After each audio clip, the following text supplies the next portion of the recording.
Not getting any gas. Now we have to figure out why. It could be something as simple as a fuel pump, could be a fuel pump relay, or a bad fuse. Let's go see what it is.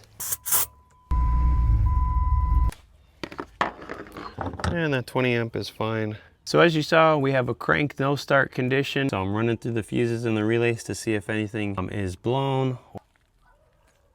And it looks good as well. Just keep going down the list until you exhaust everything that has to do with fuel. You can see here when we crank it, you saw the fuel pump relay did kick on. Now we are sitting at 11 volts, but that's because they've been trying to start it. So it's a little low right now. The point is the fuel pump relay does kick on. So now we just need to test the pump, see if that's working.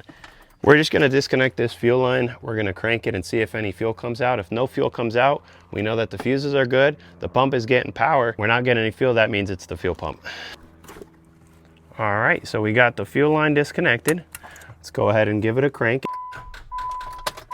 Well, the battery is pretty much dead, so we're gonna hook up a jump pack to it and then try it again. So these Dodges have a problem where the fuel pump relay is integrated into the fuse box, and those can go bad. They can get stuck open or closed. But as we saw in our scan tool, it triggered on and off. But to double check, trigger it on with the hose disconnected and see if anything happens. If nothing happens, then we just know that the fuel pump's bad. All right, here we have the fuel pump relay control state. So when you trigger it on, actuator is running and it is on. And if we go look at the fuel rail, there is no fuel coming out. So it has nothing to do with the integrated fuel pump relay. It has to do with the fuel pump. We'll go ahead and get this line put back on and let the customer know what they need.